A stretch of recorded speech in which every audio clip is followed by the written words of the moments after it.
Halo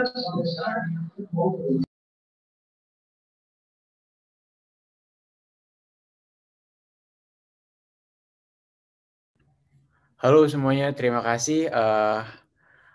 Halo, udah kedengeran ya suaranya tadi? Tadi sempat ini. Oke, terima kasih sesinya Kak Diva sebagai moderator dan Kak Dara dan Kak Dian. Tadi seru banget polemiknya.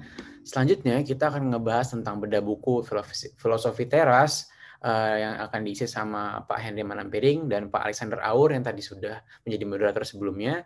Yang akan dimoderatori sama Bung Nathaniel pribadi. Bung Nathaniel udah siap ya, Bung? Iya, udah siap. Dengan jelas ya suaranya. Udah cukup jelas. Oke. Sip. Terima kasih Ada, dan selamat datang teman-teman semua dalam sesi bedah karya Filofest ID 2020. Saya Nathaniel pribadi yang akan memoderatori sesi ini. Apakah kalian pernah merasa khawatir akan banyak hal, atau baperan, atau susah move on, atau mudah tersinggung dan marah-marah di sosial media maupun dunia nyata? Apabila iya, kalian harus membaca buku Filosofi Teras. Nah, mungkin aja buku ini dapat membantu kalian semua. Ya, hari ini kita akan membahas buku Filosofi Teras karya Henry Manampiring atau biasa dipanggil Om Piring. Nah, Om Piring ini merupakan seorang praktisi periklanan dengan kekhususan strategi merek dan komunikasi. Om Piring mengenyam pendidikan di Unpad, mengambil ekonomi akuntansi, dan di NYU atau Melbourne University dalam program MBA. Om Piring juga telah menulis beberapa buku seperti The Alpha, The Guide, dan tentu saja Filosofi Teras yang membuat banyak banget orang-orang tertarik dalam dunia filsafat. Nah, hari ini kita juga kedatangan Pak Alexander Aur yang akan menjadi penanggap.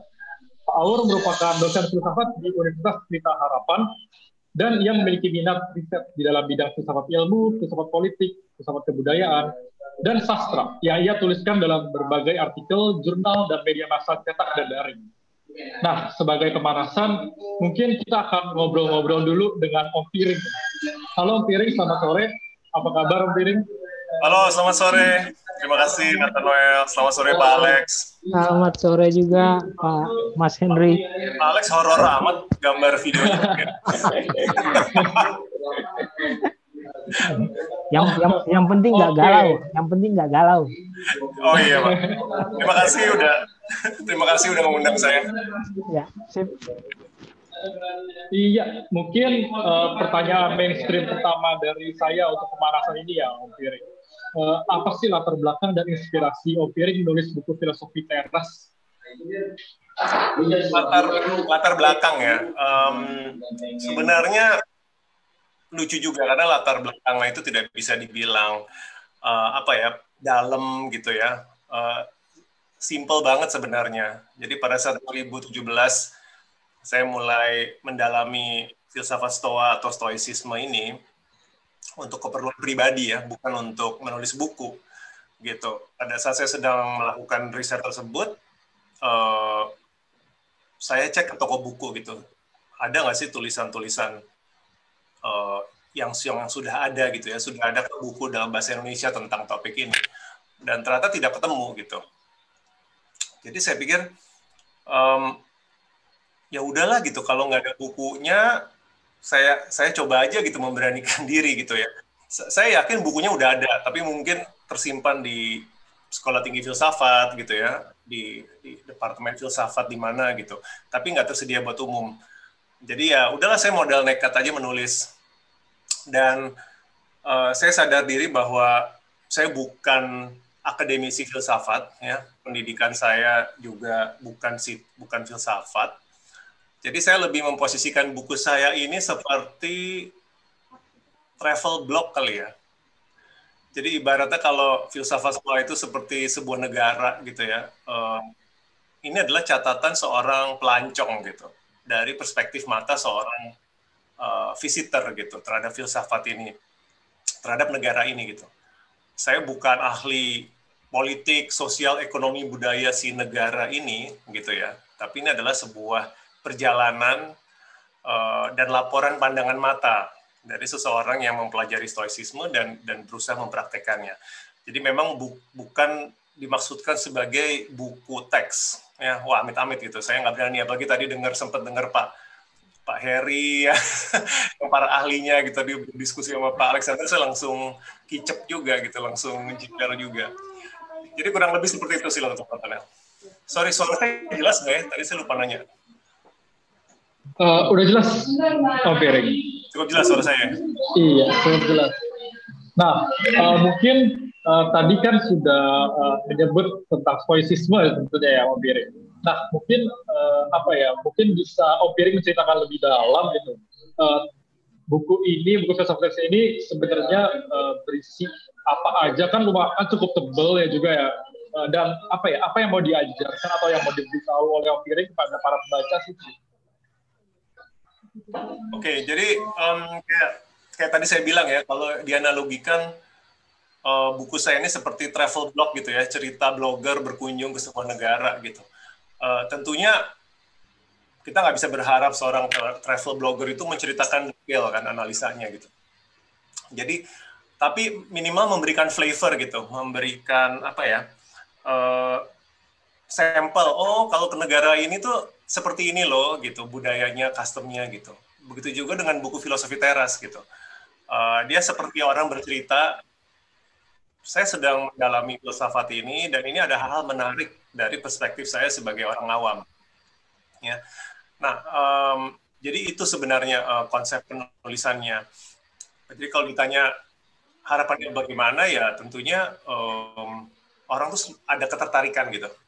Ya, sama seperti saya tertarik kalau saya misalkan pergi ke Jepang, terus saya cerita, di Jepang ada kayak gini loh gitu. Terus saya kan berharap pendengar saya tuh jadi mau ke Jepang juga gitu. Nah, harapan saya dengan bahasa yang simple, bahasa yang awam, ada lebih banyak publik yang mau menggali lebih. Kalau bisa di luar buku saya aja gitu. Ya, kalau bisa mau cari teks-teks stoicisme yang asli gitu, bukan buku saya saja, karena bagus-bagus sebenarnya. Dan kenapa saya ingin itu? Karena menurut saya ya, banyak orang Indonesia itu yang bisa mendapat manfaatnya. Karena filsafat Stoa ini tadi menarik ya, di sesi sebelumnya yang Pak Heri bilang bahwa filsafat itu harus melibat. Ya Pak Alex ya, tadi ada kata-kata filsafat ya, itu betul. Melibat gitu. Nah, itu saya senang sekali dengan kata itu. Karena bagi saya filsafat Stoa ini melibat banget, dan melibatnya itu levelnya personal lagi. Ya, jadi dulu sebelum saya ketemu filsafat Stoa itu, buat saya filsafat itu kata yang menyeramkan gitu, intimidating. Ya, bagi saya itu wilayahnya kelompok elit. Gitu. Oh, filsafat itu udahlah itu kelompok elit gitu ya. Teman-temannya para profesor gitu, para Romo dan lain-lain. Tetapi ketika saya membaca filsafat Stoa, saya dalami sendiri, saya baca teks langsungnya itu, ternyata ya itu melibat sekali gitu, sangat personal. Jadi kalau filsafat biasanya mungkin banyak, saya nggak tahu di antara partisipan di sini, masih ada yang punya asumsi ya, atau persepsi bahwa filsafat itu topiknya itu di langit gitu ya. Nggak sepenuhnya salah gitu, karena seringkali kalau ada wacana tentang filsafat itu topiknya itu makro gitu ya, keadilan sosial gitu ya, atau pertentangan kelas gitu. Jadi diksi, jargon, istilahnya aja itu kadang-kadang tidak dekat dengan kita. Tapi filsafat Stoa itu kan beda ya. Kalau dipelajari itu masalah kita sehari-hari gitu ya. Kita baper, kita cemas, kita galau gitu ya, bagaimana menyikapi pandemi, atau bahkan sesederhana ini deh, sesederhana saya menjadi pembicara gitu, tetap aja saya nervous gitu ya, dan Senayan gara-gara ngikutin sesi sebelumnya. Harusnya saya nggak boleh ngikutin sesi sebelumnya, malah jadi stres. Tapi ini contoh aplikasi dari filsafat Stoa gitu. Saya mendebat diri saya, apa saya harus stres ya? Gitu. Karena kata orang Stoa, kalau kamu stres mau jadi pembicara, ini pasti opinimu sendiri gitu, nggak ada hubungannya sama sesi ini. Kamu punya persepsi, opini tertentu tentang sesi ini yang bikin kamu jadi cemas. Jadi kan langsung bisa dipraktekkan. Jadi itu sih, sorry jawabannya panjang, tapi harapan saya lebih banyak orang awam maulah tertarik menggali lebih, karena menurut saya manfaatnya real. Gitu, Nathanael. Oke, thank you, Pirik. Nah, mungkin ngomongin atau membahas stoikisme ya, saya pengen beralih juga ke Pak Aur. Nah, mungkin Pak Aur ingin memberikan tanggapan ataupun tambahan mengenai filsafat stoicisme ini. Silakan Pak Aur. Ya, terima kasih Nathan. Terima kasih juga Mas Henry Manampiring. Jadi kalau Mas Henry nervous, itu berarti belum menjalankan filosofi teras nih. Masih terus berlatih, Masih Pak. terus berlatih, ya. Harus. Ya, karena nervous itu sebetulnya lahir dari tafsiran yang gaduh gitu ya, tafsiran yang berlebihan. Padahal realitasnya nggak demikian gitu ya. Oke, tentu tanggapan saya atas buku ini sebetulnya tanggapan lebih sebagai sebuah dialog dengan penulisnya dan juga dialog dengan isi buku tentunya. Jadi dalam prosesnya nanti kita ya saling menggali lah, saling menelusuri lebih detail lagi stoicisme itu sendiri. Sedangkan mengenai filsafat Stoa itu sendiri ya teman-teman semua para filofesan itu bisa mengakses dari berbagai macam sumber. Kalau sekitar 15-20 tahun yang lalu sumber-sumbernya itu masih dalam traktat-traktat filsafat di berbagai macam perpustakaan, tapi sekarang dengan mudah bisa diakses dengan atau melalui media digital, teknologi digital, sehingga sumber-sumber asli pun sebenarnya bisa didapatkan secara mudah. Oleh karena itu tentu saya tidak akan mengulas secara sangat akademik mengenai filsafat Stoa ini, karena setiap dari kita sebetulnya bisa mengulas itu secara akademik. Nah, satu hal yang membuat saya penasaran dari karya Mas Henry Manampiring ini adalah mengapa stoicisme ini disebut dengan filosofi teras. Ketika saya melihat judulnya pertama kali di toko buku, bayangan saya adalah duduk di teras sambil minum kopi, lalu membaca buku filsafat. Jadi semacam sambil rileks, lalu sambil menekuni filsafat gitu ya. Nah, tetapi ketika saya membeli buku ini buku yang saya pegang sekarang ini adalah buku kedua yang saya beli.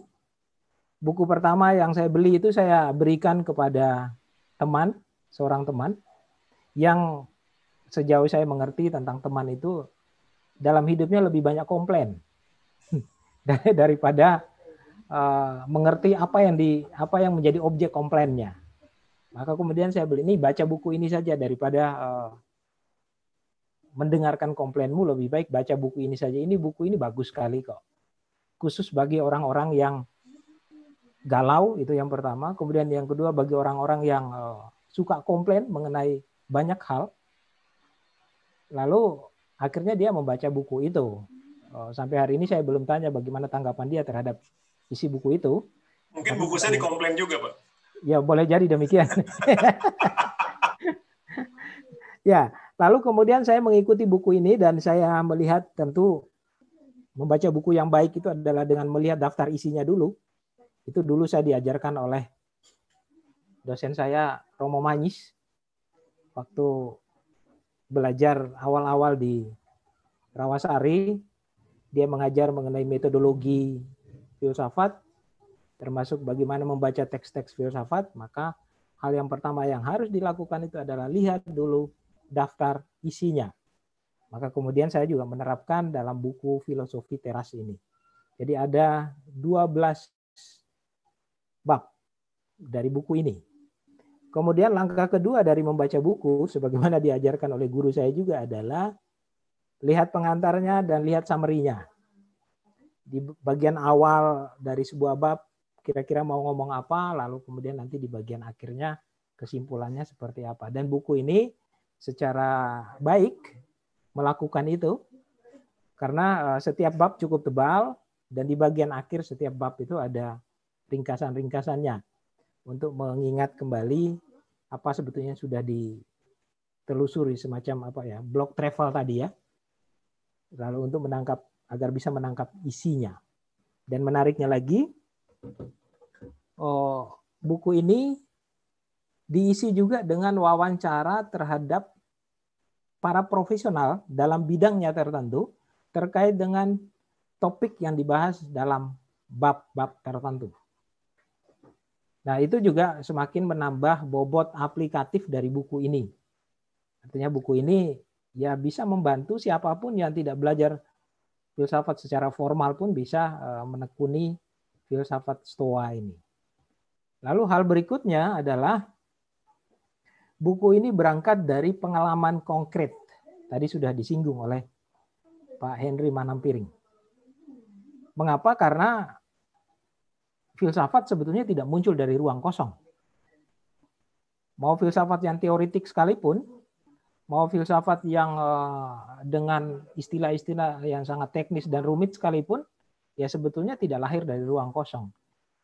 Filsafat itu bukan wahyu yang ada di dalam agama-agama, tapi filsafat itu adalah sebuah pergumulan, bermula dari pergumulan manusia atas realitas konkret, keseharian, lalu kemudian coba direnung-renungkan, dipikirkan secara mendalam, tentu di dalam bingkai, kalau dalam konteks kita ini adalah dalam bingkai filsafat Stoa, lalu kemudian nanti kesimpulan dari hasil refleksi itu seperti apa. Sehingga buku ini membantu bagi orang, ibu-ibu pasar pun sebetulnya bisa membaca buku ini. Artinya bisa juga menghadapi kegalauan, misalnya kalau belanja sayur banyak-banyak ternyata tidak banyak yang ke pasar, lalu rugi gitu ya. Rugi, sayurnya busuk, lalu panik misalnya. Seringkali kegalauan karena panik sayur tidak laku itu lebih dominan dalam hidup manusia, apalagi pemula dalam hal berdagang, daripada kenyataan bahwa ya memang ya rugi, ya biasa aja gitu kan kalau rugi. Kenapa harus jadi hal yang panik, membuatnya panik. Sehingga buku ini bisa dibaca oleh siapapun. Dan juga oleh karena itu mengapa saya nanti dalam bedah karya ini saya tidak akan mengulik secara ketat akademik ya, karena memang buku ini bukan untuk itu sih sebetulnya. Nah, hal yang paling menarik sebetulnya dari filsafat Stoa, dan saya sebetulnya juga tertarik dengan filsafat Stoa itu kan justru sejak setelah selesai belajar formal filsafat S1 dulu. Mengapa? Karena setelah belajar filsafat kok malah saya jadi bingung dan galau. Terlalu banyak seliweran ide yang ada di dalam kepala, sehingga lalu kemudian justru membuat cemas juga gitu kan. Nah, sambil mengambil jarak dari studi filsafat, ya iseng-iseng sih sebetulnya, iseng-iseng membaca teks-teks sekunder berbahasa Indonesia mengenai Stoa, lalu juga melihat sosok-sosok tertentu dari beberapa dosen saya yang meskipun mereka kuat dalam filsafat analitik, kuat dalam filsafat kontinental, tapi tampaknya sangat stoik gitu ya, kalem, tenang, tidak istilah sekarangnya itu atau istilah orang Jawa itu enggak gerusa-gerusuh gitu ya, menampilkan diri secara tenang dan tampaknya tidak ada masalah gitu. Meskipun ada masalah, tetapi tidak membuat masalah itu lalu kemudian menjadi problem yang menyedot seluruh pikiran dan hatinya. Nah, tentu itu tidak terlepas dari gagasan pokok di dalam filsafat Stoa, yakni yang di dalam buku ini dibahas pada bagian yang ke-3 sebetulnya. Hidup selaras dengan alam. Jadi poin dasar dari filsafat Stoa yang diulas oleh Mas Henry Manampiring ini sebetulnya ada pada di bab 3, yang hidup selaras dengan alam. Apa maksudnya hidup selaras dengan alam? Ya pakailah akal budimu. Hidup selaras dengan alam tentu tidak sesederhana kita hidup bersama dengan alam ya. Tetapi lebih mendasar dari itu, para filsuf dari aliran Stoa ini atau dari aliran Stoicisme ini ingin menekankan bahwa pakailah akal budimu di dalam hidupmu sehari-hari. Mengapa demikian? Ya karena kodrat manusia adalah punya akal budi. Jadi bisa kita bayangkan kalau misalnya terhadap alam non-manusia, kalau kita tidak menggunakan akal budi dalam berhubungan dengan alam, ya nanti bahayanya justru akan menimpa manusia itu sendiri.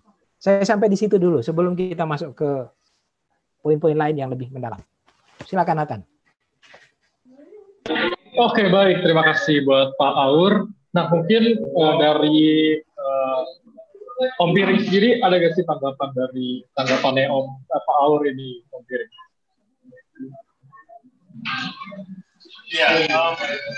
Ya, tadi menarik juga ya Pak Aur ya tadi bilang sesudah belajar filsafat malah banyak galaunya dan iya betul itu dan kembali ke kembali lagi lah gitu ke teks asli atau ajaran Stoa asli. Iya, saya rasa itu juga yang saya rasakan gitu ya. Mungkin bedanya kalau saya galau atau baper tuh karena hidup Pak Aur gitu, bukan karena kuliah filsafat kalau saya. Ya, iya, bahkan di buku saya bilang ya, kalau saya bahkan sempat mengalami depresi klinis gitu. Jadi ditetapkan oleh dokter saya menderita oleh psikiater, saya menderita depresi klinis. Bagaimana filsafat ini bisa membantu. Jadi itu benar banget gitu ya, dan sifatnya tuh aplikatif gitu. Kemudian yang tadi menarik juga itu adalah tentang fundamental selaras dengan alam, ya itu dan bagaimana hubungannya dengan akal budi. Dan kelihatannya itu basic ya, maksudnya kayaknya kita dari kecil dari SD itu selalu dibilang, oh ya bedanya manusia dengan binatang itu adalah kita diberikan akal budi gitu ya, reason, mungkin dalam teks asli disebut logos ya, yang diterjemahkan menjadi reason. Kelihatannya kan itu sesuatu yang kita kayak udah take it for granted aja gitu. Ya dari dulu guru ngajarin kita begitu, kita makhluk superior dan lain-lain. Cuman yang menarik itu ternyata ya itu kita we take it for granted. Jadi seolah-olah iya saya punya akal budi, saya hebat sebagai manusia. Kalau saya merasa tertampar pada saat membaca teks asli dari Stoa itu adalah saya punya, tapi apakah saya pakai gitu? Ya, memiliki reason, memiliki nalar itu tidak otomatis artinya dipergunakan atau dimanfaatkan. Dan saya pikir itu yang kalau kita membaca tulisan Epictetus gitu ya, tulisan Seneca itu bagus sekali, teguran Marcus Aurelius terhadap dirinya sendiri itu adalah suakritik gitu. Iya, kamu punya akal budi, tapi dipakai nggak dalam setiap momen. Dan yang tadi Pak Aur bilang ya, selaras dengan alam itu sebenarnya adalah juga pengakuan, penerimaan bahwa lebih banyak dalam hidup ini yang tidak di bawah kendali kita, gitu. Ya, kadang-kadang saya merasa apakah ada kehendak ilahi atau kehendak semesta gitu ya, kalau buku saya ini saya tulis hampir persis sebelum pandemi gitu. Dia ini kan Filosofi Teras ini keluar 2019. Tapi ngomong-ngomong kenapa istilah teras ya? Oh sorry, saya nggak tahu kalau ada pertanyaan. Oke, saya side track dulu begitu. Saya jawab dulu. Itu ada etimologinya sebenarnya kan Pak Aur. Jadi selain tadi maknanya, oke, saya ceritakan sejarahnya. Jadi waktu saya dan penerbit berdiskusi, ini mau dikasih judul apa buku ini? Jadi saya mikir juga mau dikasih judul apa ya gitu. Kalau saya kasih judul Filsafat Stoa, nah ini secara marketing kayaknya nggak laku nih, karena istilahnya asing gitu. Saya kerja di periklanan Pak Aur, jadi setengah otak saya tuh udah mikir promosi dan marketing gitu kan, menjual produk tuh bagaimana gitu. Kalau saya bilang Filsafat Stoa, aduh ini nggak akan mungkin nggak dilirik orang karena istilahnya asing. Nah, tapi saya pikir jawaban itu disediakan oleh filsafat itu sendiri gitu, karena kalau dibaca sejarahnya kata stoik atau stoa itu kan dari kata Yunani stoa poikile, teras berpilar. Ya, teras berpilar karena pada mulanya pada saat filsafat ini masih di Yunani, baru berkembang di Yunani, di Athena, itu guru-gurunya ini Zeno, nah saya pakai kaos sesuai pendirinya. Pendirinya Zeno itu konon senang berkumpul itu di alun-alun di Agora kota Athena, itu di sebuah teras berpilar gitu. Ya kan? Dan saya pikir itu menarik gitu karena menunjukkan bahwa filsafat ini inklusif gitu. Dia kan tidak seperti Plato yang bikin akademi ya, atau Aristoteles. Iya, atau Epicurus yang bikin taman di luar kota. Dia di tengah kota, dia di tengah alun-alun, dan teras itu kan ruang terbuka. Jadi saya pikir ada semangat mengundang gitu keterbukaan. Yuk, siapa yang mau dengerin filsafat ini silakan gitu. Kamu nggak perlu melakukan perjalanan jauh, di tempat umum kita berdiskusi. Dan pada saat itu saya pikir kata teras saja yang saya pakai karena dia sesuai, dia terjemahan dari Stoa ya, dan juga lebih mudah dimengerti. Dan kalau ada orang Indonesia yang ketukar dipikir dia beli buku tentang desain arsitek beranda atau teras, ya mohon maaf. Tetapi lebih ke situ sih Pak jawaban kenapa saya memilih kata teras, biar lebih membumi aja, lebih aksesibel gitu. Ya. Lebih kodrati, gitu, lebih sesuai dengan kodrat filsafat tadi ya. Iya, yang untuk dibicarakan dengan terbuka gitu. Baik. Oke, sebelumnya sorry kalau misalnya agak out of topic, tapi ini dari beberapa hari lalu ada orang yang membagikan grup WhatsApp yang tidak bukan dari Philofest. Jadi kalau ada yang share di Zoom atau dimanapun jangan diklik ya, karena itu bukan dari official dan bisa aja isinya spam. Oke, kembali lagi ke topik filosofi teras. Mungkin pertanyaan selanjutnya, ada gak sih Om Piring relevansi khusus dari topik yang dibahas dalam buku filosofi teras ini bagi situasi yang ada di Indonesia gitu? Pertanyaan bagus, dan saya pikir relevansinya itu levelnya tuh bukan hanya Indonesia ya. Kalau saya dari perspektif saya, bahkan relevansinya itu menurut saya global. Kenapa saya mengeluarkan statement seperti ini? Karena memang 5-10 tahun terakhir itu stoicisme itu populernya naik lagi gitu, dan itu bukan hanya di Indonesia ya. Dan bahkan alasan saya bisa mempelajari stoicisme tuh karena di toko buku saya bertemu buku bahasa Inggris ya teks sekunder yang membahas tentang filsafat ini gitu, sebagai akibat mulai populernya stoicisme ini di belahan dunia barat, dan berarti ada relevansi yang menembus batas negara menurut saya. Dan lagi-lagi itu membuktikan universalitas dari filsafat ini. Kalau ditanya spesifik Indonesia, yang saya senang tuh karena saya rasa filsafat Stoa ini membawa antitesis kali ya terhadap semangat zaman yang sedang ada. Yang pertama adalah kita ini hidup di era yang sangat didrive oleh emosi menurut saya. Ya. Jadi nggak tahu kenapa itu menjadi emosional itu malah di reward, ya kan? Kita dibuat reaktif gitu terhadap berita, terhadap media sosial. Media sosial itu bagus ya sebagai alat, dia netral menurut saya. Tapi kemudian bagaimana menggunakannya, bagaimana dia menjadi pelampiasan emosi, ya itu menjadi sesuatu yang menurut saya jadinya semangat zaman ini, ya kan? Dan lebih sedihnya lagi, algoritma yang dipakai itu semakin memanas-manasi emosi, ya kan? Berita itu menjadi diklik, menciptakan pendapatan bagi pengiklan itu kalau headline-nya itu bikin marah gitu, atau bikin panik, atau bikin takut. Jadi inilah kondisi umat manusia gitu, yang lucu ya, dimana di satu sisi teknologi itu kan adalah buah rasional, ya nggak? Gitu. Teknologi itu adalah science, kemajuan teknologi itu didukung oleh science dan rasio, tapi di saat yang sama aplikasinya itu kemudian menunggangi emosi kita.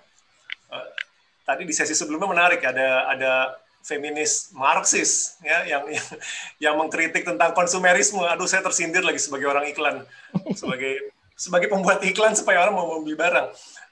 Tapi tragisnya ya, kembali ke topik algoritma itu, emosi kita itu dijadiin duit gitu.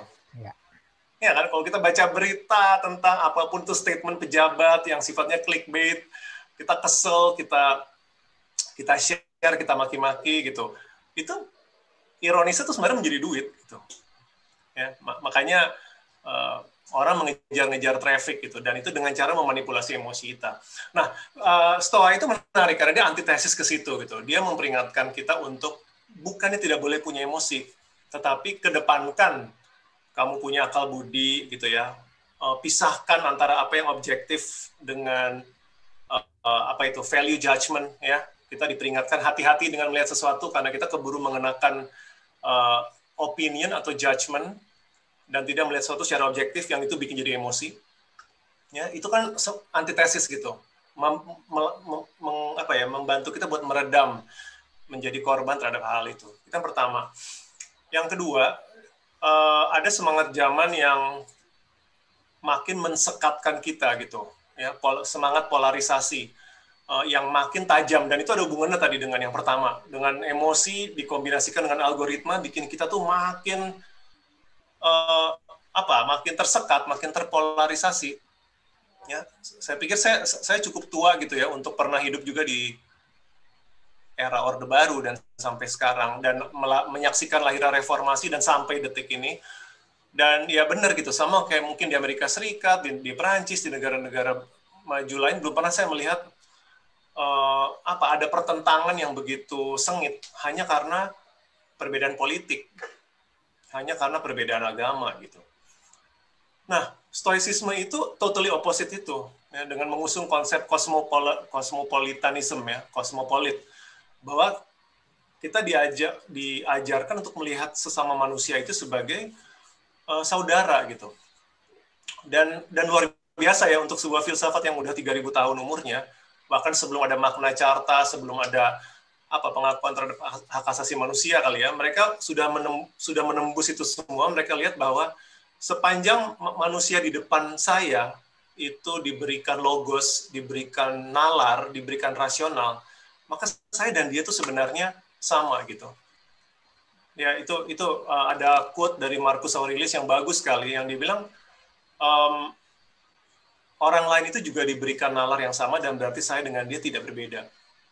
Itu udah menembus gender, menembus kebangsaan, apalagi cuma sekedar identitas politik. Nah, itu yang kenapa menjawab pertanyaan kamu, apa relevansi dengan Indonesia? Saya rasa dua itu. Gitu. Belajar mengendalikan emosi dengan memperkuat akal budi, waspada dengan akal budi kita, karena akal budi kita bisa sesat. Ya, nalar itu bisa sesat, itu yang diperingatkan oleh para filsuf Stoa, harus dijaga continuously. Dan yang kedua adalah jangan terpancing dengan polarisasi gitu. Ya, kita boleh berbeda agama, keyakinan, pilihan politik, tapi pada akhirnya kita sama-sama human beings. Jadi itu sih yang saya lihat. Semoga menjawab. Oke, menarik banget. Ini sebuah filsafat yang sangat adem ya. Nah, kalau boleh tahu dari Pak Aur sendiri, apakah ada tanggapan gitu? Apakah atau Pak Aur sendiri punya apa ya? Semacam ya tanggapan juga akan relevansi dari filsafat politisme gitu dari sudut pandang situasi di Indonesia gitu Pak. Ya, baik. Sebelum saya menjawab pertanyaan itu, saya coba secara highlight saja menyinggung dulu isi buku ini. Misalnya di bab 1 itu penulis mengawali filosofi teras ini dengan melakukan survei mengenai kekhawatiran sebagai sebuah fenomena, sebagai sebuah gejala ataupun juga peristiwa dalam hidup sehari-hari, dan survei membuktikan bahwa sebagian besar dari responden yang disurvei itu justru khawatir dengan tingkatnya masing-masing ya. Ada yang cukup khawatir, ada yang sedang-sedang saja, ada yang sangat khawatir dengan berbagai macam alasan. Lalu di bagian yang kedua, bab kedua, penulis menekankan soal stoicisme atau filosofi teras ini sebagai filosofi yang realistis.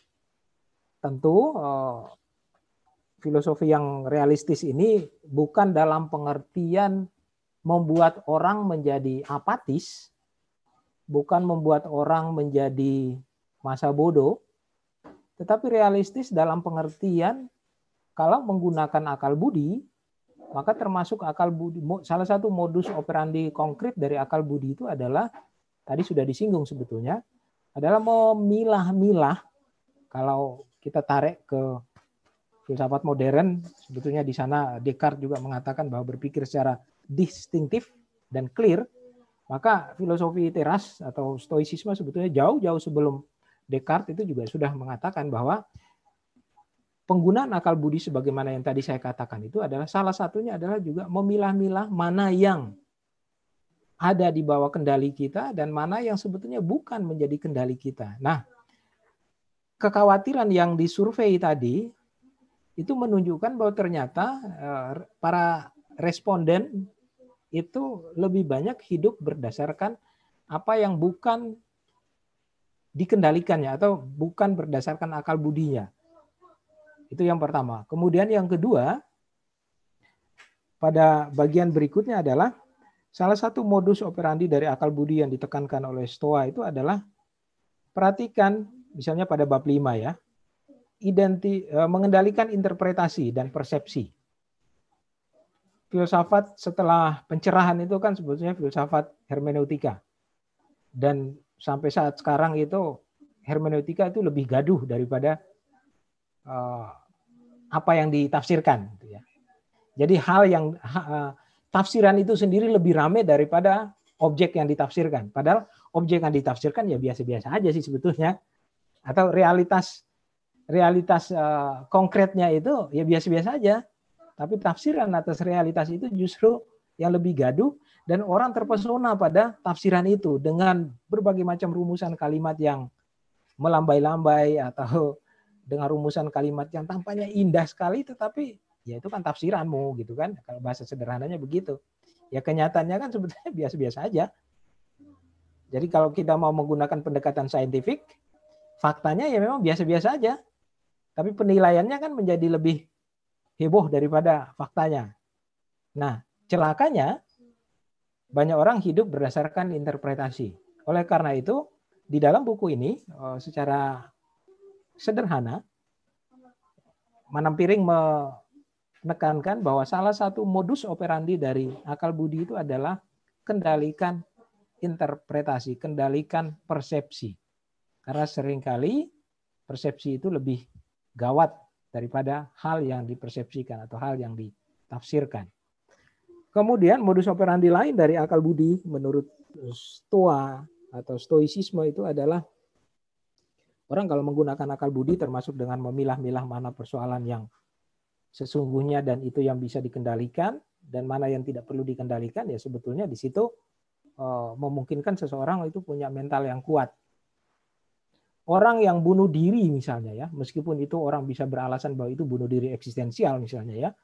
Tetapi kalau kita telusuri lebih dalam di Indonesia, kembali ke pertanyaan Nathan tadi, apakah konteks Indonesia itu filosofi teras ini bisa menjawab aneka macam persoalan atau beberapa persoalan tertentu.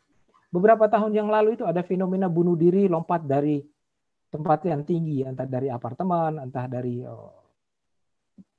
di mall, ataupun yang lain-lainnya. Dan kalau kita telusuri, alasan mereka bunuh diri itu bisa saja misalnya stres karena ujian nggak lulus, atau tekanan dari orang tuanya bahwa kamu harus dapat nilai sekian, sambil ditekan, lalu dimarah-marahin, diancam, nggak dapat warisan misalnya.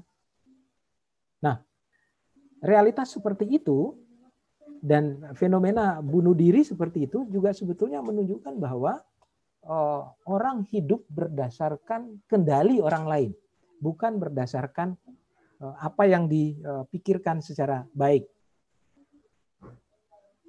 Dalam hidup kita sehari-hari, saya sepakat dengan Mas Henry Manam Piring tadi mengatakan bahwa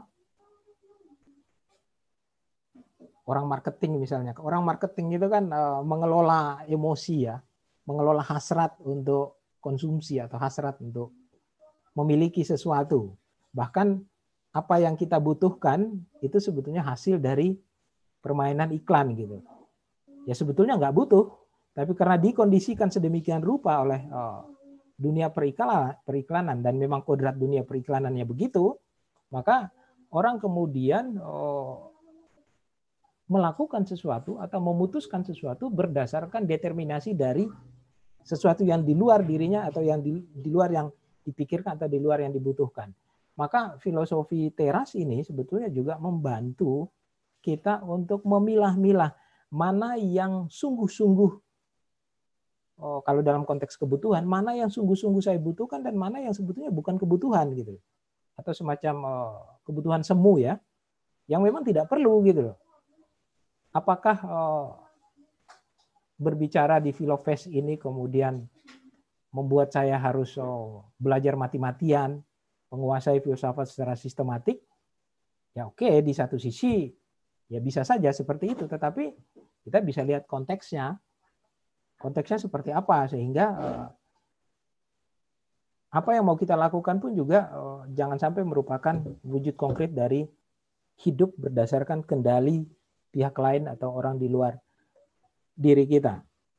Termasuk juga pada bab-bab yang lain di dalam sini, misal dalam buku ini misalnya bagaimana menghadapi kesusahan dan musibah, kemudian bagaimana menjadi orang tua. Nah, menjadi orang tua ini penting nih. Belajar dari pengalaman saya juga, Mas Henry, dan juga tentu berkaitan dengan orang-orang yang menjadi teman belajar saya selama saya menjalankan profesi saya dapati bahwa banyak orang itu atau banyak anak itu hidup di bawah dominasi orang tua yang sangat kuat, sehingga pada akhirnya anak itu lalu tidak mengekspresikan dirinya sebagaimana yang ia hayati atau ia pikirkan. Bahkan memilih jurusan kuliah pun juga berdasarkan kehendak orang tua misalnya. Padahal ya kalau yang menjalani itu anak, ya biarkan saja. Kita bisa menggunakan psikologi misalnya, oke, kita pastikan atau paling tidak bisa kita baca kira-kira bakat dan kemampuanmu ada di mana. Kalau bakat dan kemampuannya ada di musik, ya sudah, kamu jalani aja musik itu. Meskipun orang tuanya adalah ahli manajemen atau ahli politik atau yang lain-lain gitu kan. Nah, seringkali orang tua mendikte bahwa anak yang baik itu adalah anak yang meneruskan apa yang dijalankan oleh orang tuanya. Ya enggak juga gitu loh. Itu yang seringkali membuat orang tidak bahagia. Menjalankan sesuatu yang sebetulnya bukan menjadi kalau dibilang kodrat mungkin juga tidak, tapi menjalankan sesuatu yang bukan itu sebetulnya bukan diri dia gitu loh. Nah, filosofi teras itu juga membantu orang tua untuk sedikit bukan sedikit tapi membantu orang tua supaya sabar, jangan cepat-cepat menyuruh anak untuk yang begini. Doronglah anak supaya menjadi dirinya sendiri, tentu dalam arti bukan berarti menjadi egois, tetapi mendorong anak untuk mengenali dirinya, mengenali kemampuan-kemampuan dasarnya, mengenali kemungkinan-kemungkinan yang bisa dikembangkan, lalu dorong dia untuk mengembangkan sebagaimana potensi dasar yang ada dalam dirinya. Nah, itu hal yang menarik juga yang saya tangkap dari buku Filosofi Teras ini. Saya kembali ke Nathan. Oke, terima kasih Pak Aur. Ini mungkin kalau di zaman beberapa ratus atau ribu tahun setelahnya mirip kayak autentisitas jadi eksistensialisme gitu ya Pak Aur ya. Iya. Oke, nah mungkin ini udah banyak banget pertanyaan masuk, tapi sebelum kita menjawab pertanyaan netizen nih, mungkin ada satu atau dua pertanyaan terakhir dari aku. Yang pertama tuh untuk ini pertanyaan untuk Pak Hendy Manafri dulu. Apakah ada batasan-batasan kajian dari buku tersebut atau dalam bahasa gampang itu hal yang penting juga tapi belum dibahas, atau mungkin setelah Om Piring ini membuat bukunya, merilis bukunya, ternyata mesti gue masuk ke ini. Nah, untuk pertanyaan ini mungkin bisa dijawab dulu oleh Om Piring. Ya, terima kasih.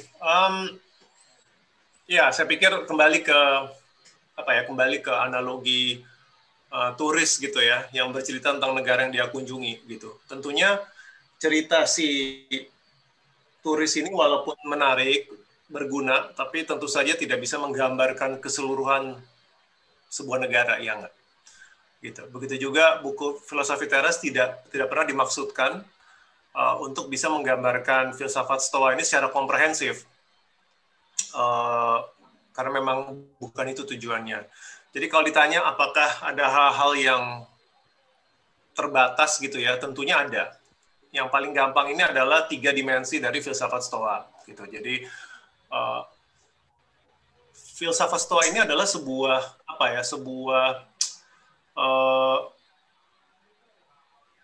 filsafat yang cukup komplit gitu, karena dia membahas 3 pilar utama. Ada fisik, ya, fisik itu pada dasarnya ilmu alamnya gitu ya. Ada logik, ya, tentunya logika berpikir, silogisme, bagaimana menarik kesimpulan dan lain-lain. Baru pilar ketiga itu ethics gitu. Ethics ini adalah aspek prakteknya gitu, bagaimana cara kita hidup dengan baik. Ya, jadi bentuknya itu seperti segitiga, dan ini sebenarnya menunjukkan betapa luar biasanya gitu stoicisme itu, karena harusnya 3 ini tidak dilepaskan gitu. Jadi bagaimana mereka memahami alam semesta, bagaimana mereka menggunakan logika untuk memahami fenomena yang ada di alam dan hidup manusia, dan kemudian bagaimana cara kita hidup yang baik. Ini berkaitan gitu, dan ini luar biasa. Jadi ibaratnya kalau mereka bilang berbuat baiklah atau berbuat jujurlah misalkan ya, itu ada basis logikanya ya, bisa didebat secara logika bahwa berkata jujur itu baik, dan ada hubungannya juga dengan pemahaman mereka tentang semesta gitu, bahwa yang terbaik dari apa yang kita lihat dari alam itu adalah untuk menjadi jujur misalkan, tidak menjadi bohong. Jadi luar biasa holistik. Nah, buku Filosofi Teras ini tidak menyentuh aspek fisik maupun logik, tentunya, karena nggak mungkin. Dan itu menurut saya juga bukan ranah saya, gitu ya. Itu harus profesor filsafat gitu, seperti Romo Setio mungkin atau Pak Aur gitu ya, yang bisa sampai ke tataran sana. Dan juga untuk membaca publik itu bagi saya yang penting itu aspek prakteknya dulu. Ngomong-ngomong tentang kata self-improvement, konsep self-improvement, ya filsafat Stoa itu menurut saya salah satu self-improvement paling awal gitu. Ya, mereka menyebutnya filsafat, filosofi, cinta, kebijaksanaan. Tapi sebenarnya ajarannya itu self-improvement. Jadi saya nggak menyentuh 2 aspek lain, dan buat orang-orang yang senang banget mendalami, itu saya undang untuk untuk mengejar sendiri. Itu kayak rumus matematik, saya nggak bohong. Itu kayak kayak matematika SMA, ada rumusnya gitu. Luar biasa gitu ya, untuk betapa advance-nya gitu pemikiran mereka tentang logika, itu ada rumusnya gitu. Saya nyerah gitu. Nah, soal fisik itu memang bisa jadi outdated ya, namanya juga ilmu fisika astronomi mereka 3000 tahun yang lalu nggak bisa mengalahkan fisika, astrofisika, pemahaman semesta seperti dunia sekarang. Jadi itu mungkin agak usang untuk itunya. Tapi tetap aja menarik untuk dipelajari. Kayak misalkan belief mereka tentang nasib alam semesta. Ini yang menarik. Pemahaman orang Stoa itu menarik. Apa nasib alam semesta gitu. Kalau kita kan orang beragama diajarkan nanti ada hari kiamat gitu ya. Ada penghakiman, ada yang dikirim ke surga, ada yang dikirim ke neraka gitu ya. Untuk beberapa agama gitu. Orang Stoa itu beda. Jadi orang Stoa itu percaya bahwa semesta ini ada akhirnya, itu dia akan dimakan oleh api, namanya conflagration namanya. Tapi ini yang menarik, ketika semesta itu dimusnahkan, semesta ini akan di-rebuild gitu. Jadi semesta itu berulang menurut mereka. Ada awal, ada akhir, ditelan oleh api, tetapi kemudian dia akan dilahirkan kembali. Gitu. Karena mereka percaya semesta itu ada logos, ada intelijensi yang mengatur ini semua. Nah, kalau kita mendengar ini 50 atau mungkin 100 tahun yang lalu, mungkin kita anggap ini absurd, ya kan? Wah, ini halusinasi orang Yunani kuno gitu yang nggak punya teknologi. Tapi yang menarik, kalau teman-teman baca punya ketertarikan dalam bidang astrofisika, sekarang itu ada salah satu penjelasan alternatif bahwa mungkin semesta seperti itu. Bahwa semesta itu habis Big Bang, gitu ya, dia ekspansi, kemudian dia kehabisan tenaga ekspansinya, dia akan kembali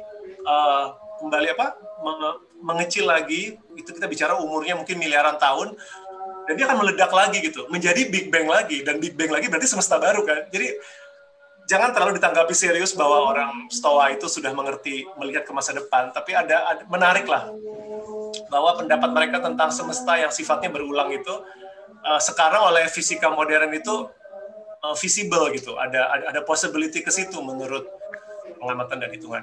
Jadi kurang lebih itu aja yang pertanyaan kamu, Nathanael. Tentunya buku Filosofi Teras hanya membahas faktor etik dari filsafat Stoa, tapi ada pilar fisik dan logik yang tentu tidak disentuh.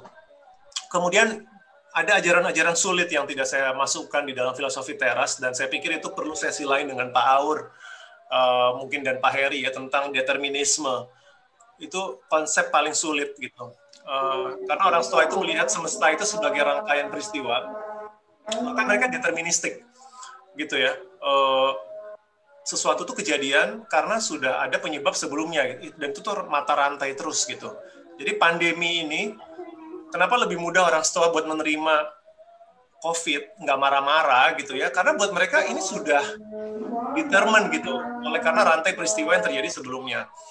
Nah, itu menjadi sulit ketika dikembalikan ke dikotomi kendali, yang dimana mereka mengakui bahwa manusia itu masih punya kendali, minimal kendali atas opini, judgment, tindakannya sendiri.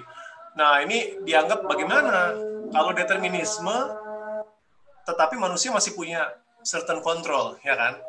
Gitu. Maka keluarlah istilah kompatibilisme gitu, di mana katanya orang Stoa itu mampu mengkompatibelkan antara determinisme dengan freedom of will and choice.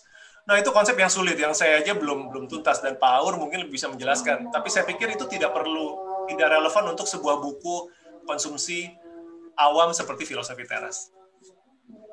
Itu jadi Nathanael. Beberapa batasan dan topik yang saya tidak masuk.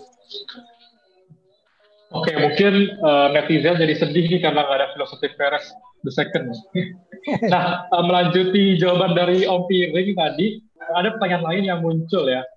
Apakah agenda kajian masa depan yang dapat dikerjakan sebagai tindak lanjut atas aspek fisik, logik, dan determinisme yang tadi dibilang itu, ya, atau hal-hal lain yang belum terbalas itu ada tindak lanjutnya gitu ya? Kalau tadi Om Piring bilang, mungkin Robosetio atau akademisi lain gitu ya dapat bahasnya. Nah, kalau dari Pak Aur sendiri, apakah ada tanggapan gitu? Atau Pak Aur sendiri yang ingin membuat buku tentang aspek fisik, logik, dan determinisme dari stoikisme ini, Pak Aur? Ya, sampai hari ini belum ada niat untuk itu. Belum ada niat untuk, maksudnya untuk menulis ataupun juga meneliti aspek-aspek yang belum belum terungkap di dalam buku Filosofi Teras ini ya. Karena alasannya sederhana sebetulnya. Alasannya adalah bahwa saya menghadapi atau melakukan hal-hal konkret tertentu yang memang itu menjadi prioritas yang harus saya lakukan saat ini.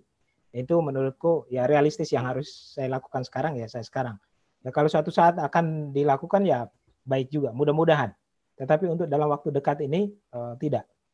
Nah, kembali ke buku ini, sebagaimana tadi yang juga sudah disampaikan oleh Mas Henry Manampiring, bahwa buku ini sebetulnya lebih banyak memberikan kontribusi bagi pembaca untuk mengelola emosinya, supaya tidak hanyut di dalam permainan emosi ya.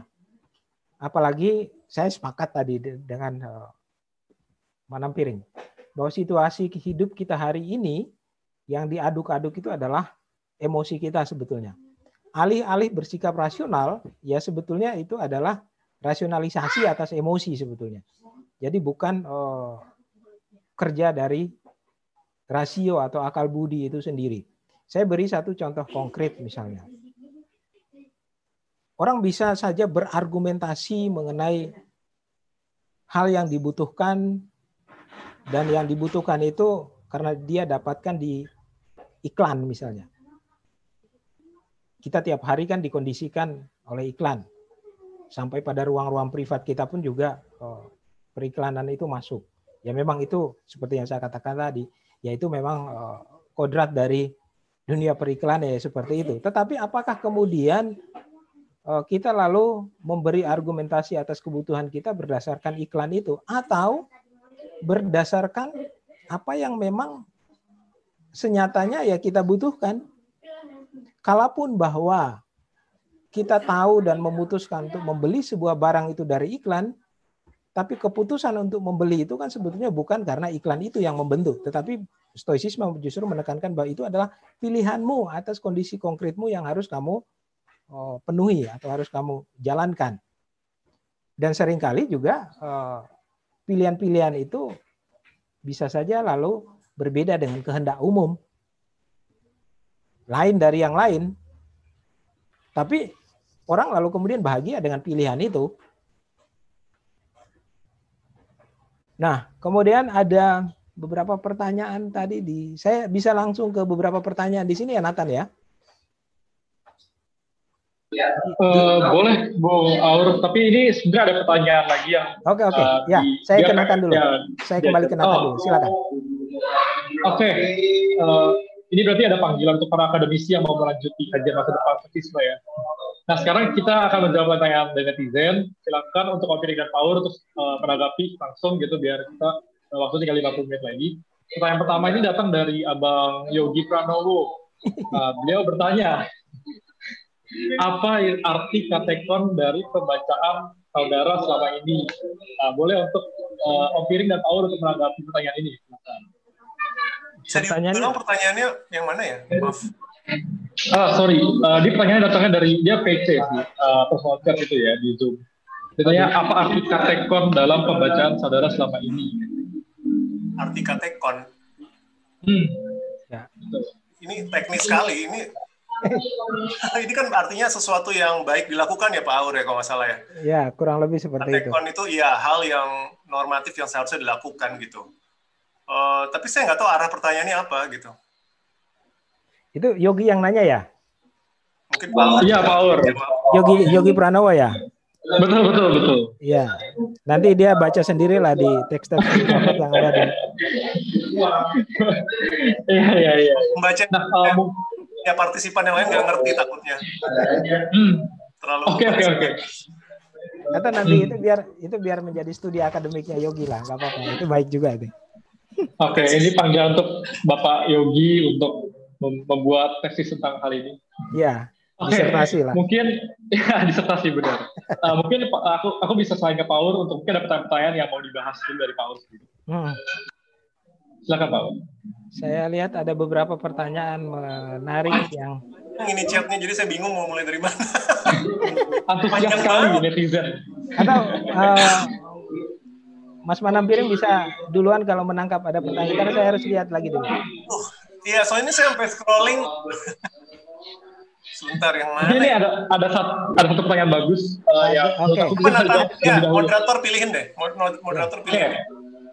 Iya, ini pertanyaan datang dari Ibu Amadea Sosika.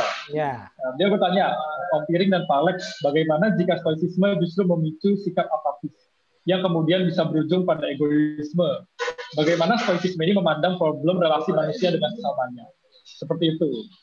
Yang satu apatisme, yang kedua relasi manusia dengan apa? Sesamanya. Relasi manusia dengan sesamanya. Oke. Ya udah, saya coba jawab dulu ya Pak Aur ya, yang apatisme ya. Tolong dibantu nih Pak. Oke, ini kritik paling sering saya dengar.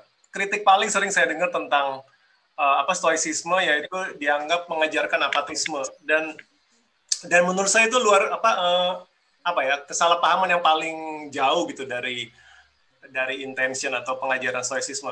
Jadi biasanya karena stoicisme mengajarkan dikotomi kendali gitu ya, bahwa ada hal yang nggak bisa, ada hal yang di luar kendali kita, maka terus selalu identik, ya udah ngapain saya mencoba mengubah korupsi gitu kan, itu di luar kendali saya gitu, ngapain saya protes tentang pelanggaran HAM atau tentang perusakan lingkungan gitu, buat apa gitu, karena itu hal di luar kendali. Nah ini sangat berbeda sekali gitu dengan baik itu yang dituliskan dalam teks gitu ya, teks asli apa yang diajarkan, maupun dari teladan hidup orang-orang Stoa gitu. Nah menurut saya cara menjawab pertanyaan tentang apatisme itu lebih baik daripada teori, mendingan dilihat aja tentang gaya hidup para praktisi Stoa ini dari zaman dulu. Apakah betul? Karena begini, kalau betul ajaran ini adalah ajaran apatisme, tentunya hidup mereka juga apatis, betul? Ya dong, gitu kan? Jadi lihat aja dari teladan yang mereka berikan. Dan itu sejarah menunjukkan bahwa para filsuf Stoa maupun pejabat publik yang menganut Stoa ini sama sekali tidak apatis gitu. Bahkan nasib mereka itu banyak yang mati di tangan penguasa gitu karena dianggap berbahaya, ya kan? Jadi mereka melakukan protes gitu ya. Seneca itu tersangkut gitu dengan insiden pemberontakan kaum Stoa gitu terhadap Kaisar Nero gitu. Ya, Kaisar Nero itu mau membantai gitu para filsuf Stoa gitu. Kemudian kita tahu ada tokoh seperti Cicero, Cato ya, seperti Cato itu yang berani memprotes Julius Caesar gitu, yang dianggap sebagai otoriter gitu, rezim yang bengis. Jadi dari pola hidupnya saja mereka tidak mengajarkan apatisme, mereka berusaha mengubah situasi gitu. Nah kalau gitu bagaimana dong cara menyikapi dikotomi kendali? Dikotomi kendali itu tidak mengajarkan kita untuk pasrah menerima keadaan. Dikotomi kendali itu hanya mengingatkan kita bahwa dalam setiap perjuangan kita, ya, yang tentunya harus memperjuangkan kebajikan, ada 4 virtu keutamaan Yunani kuno yang dijadikan itu harus diperjuangkan. Tapi menyadari bahwa outcome-nya itu tidak sepenuhnya di bawah kendali kita. Gitu. Jadi kalau misalkan kita melihat ada ketidakadilan di masyarakat gitu ya, terus teman-teman merasa pengen bahwa saya pengen berjuang, silakan, bagus gitu. Ya, apa yang ada di bawah kendalimu? Saya mau memperjuangkan. Oke, bagaimana bentuk perjuanganmu? Ada yang memilih mungkin mau demo di jalan, ada yang mau memilih mungkin masuk partai, ada yang memilih mungkin saya nggak tahu gitu ya, penulis buku gitu ya, saya nggak tahu. Apapun bentuk perjuanganmu silahkan gitu. Tetapi sadarilah bahwa outcome-nya itu tidak sepenuhnya di bawah kendali kita. Karena tujuan mereka tuh ajaran Stoa itu mengakui bahwa di luar tindakan kita, pemikiran kita, untuk menerima bahwa lebih banyak dalam semesta ini yang nanti kekuatan-kekuatan itu yang di luar kendali kita. Jadi mereka sebenarnya melindungi kita untuk berjuang tanpa harus depresi, berjuang tanpa harus putus asa. Gitu. Kita akan melakukan yang terbaik, tetapi juga rendah hati untuk menerima bahwa outcome-nya mungkin tidak harus sesuai dengan maunya kita. Gitu. Jelas ya? Jadi beda dengan apatis. Kalau apatis itu kan berarti konsekuensinya saya tidak berusaha gitu kan. Saya apati gitu. Walaupun sebenarnya sayang juga karena bahasa Yunani aslinya apatis itu bagus sebenarnya ya Pak Aur ya. Apatheia itu sebenarnya bagus secara bahasa Yunani gitu, karena tidak ada, patheia itu patos, emosi, kalau nggak salah emosi negatif ya, pate, sesuatu yang negatif. Tapi sayangnya sekarang apati berubah menjadi negatif. Bias. Itu dulu tentang apatisme. Mungkin kalau Pak Aur mau menambahkan tentang apatisme sebelum kita ke soal relasi tadi. Ya, makasih Amadea, pertanyaan yang baik. Orang yang bersikap apatis itu justru malah tidak stoik gitu. Justru stoik itu membangun, saya langsung saja kaitkan ke relasi ya, karena soal apatis tadi sudah disampaikan oleh Mas Henry. Seorang stoik atau orang yang menjalani stoicisme ini, menghayati stoicisme dan melakukan stoicisme itu, dia justru selalu membangun relasi dengan orang lain, karena dasarnya adalah manusia tidak bisa hidup sendirian. Manusia adalah makhluk sosial. Nah, di dalam bukunya Mas Henry Manampiring ini ada di halaman 169. Di situ dikutip mengenai dari Marcus Aurelius. People exist for one another. You can instruct or endure them. Artinya, seorang stoik itu hidup bukan untuk diri sendiri, bukan menjadi pribadi yang tertutup, tetapi dia terbuka terhadap orang lain, termasuk hidup bersama dengan orang yang menyebalkan. Dan dalam hidup kita pasti kita akan bertemu dengan banyak orang yang menyebalkan. Mungkin juga itu orang tua kita, mungkin itu pacarnya, atau suaminya, atau istrinya. Kalau istilah populer sekarang ini, lu lagi. Itu artinya lu lagi itu kan karena tingkat kesebalannya itu sudah sampai di ubun-ubun gitu ya. Jadi akhirnya emosi negatif itu yang keluar. Nah, bagi stoicisme justru hidup bersama dengan orang lain, termasuk juga di situ bagaimana kita bisa menggunakan akal budi kita di dalam hidup bersama dengan orang-orang yang menyebalkan. Oke lah, kita memang punya dorongan untuk mengubah orang yang menyebalkan itu menjadi tidak menyebalkan. Ya lakukan itu. Tetapi bahwa kemudian dia terus-menerus menyebalkan, ya biarkan saja dia.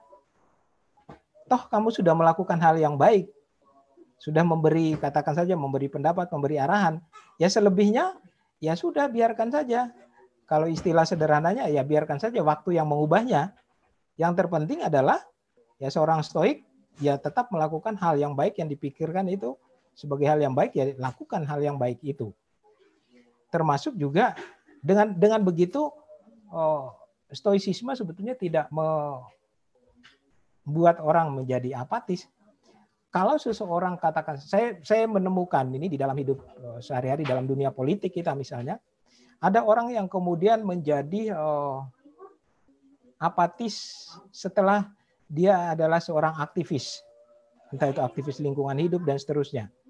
Terus-menerus berupaya untuk memastikan supaya negara itu mewujudkan keadilan. Tetapi nyatanya negara tidak mewujudkan keadilan itu, lalu kemudian dia menjadi apatis, masa bodoh, dan seterusnya. Ya itu sebetulnya bukan stoik. Yang stoik adalah, oke, negara di satu sisi sudah diingatkan sedemikian rupa oleh aktivis ini bahwa harus mewujudkan keadilan, tapi negara tidak mewujudkan itu, bukan lalu kemudian si aktivis itu menjadi apatis. Ya lakukan saja terus. Bisa saja mengubah strategi untuk mewujudkan keadilan itu. Poinnya adalah, hal yang baik, ya lakukan hal yang baik itu. Hasilnya seperti apa? Ya itu di bawah kendali kita gitu ya. Yang terpenting adalah itu tadi. Apabila Ahmadiyya yakin bahwa itu adalah hal yang baik untuk dilakukan, ya lakukan. Hasilnya ya nggak tahu. Yang penting kan sudah melakukan hal yang baik itu. Nathan, silakan. Saya mau menambahkan sedikit tentang aktivis karena menarik gitu ya. Jadi mengangkat kisah Seneca dan kayaknya berkaitan dengan salah satu pertanyaan deh. Jadi salah satu tokoh Stoa itu kan ada yang namanya Seneca. Seneca itu pejabat politik gitu. Dia menjadi guru ya, menjadi tutor dari Kaisar Nero. Ya, kalau teman-teman tahu Kaisar Nero itu reputasinya jelek sekali gitu. Kaisar yang sangat bengis.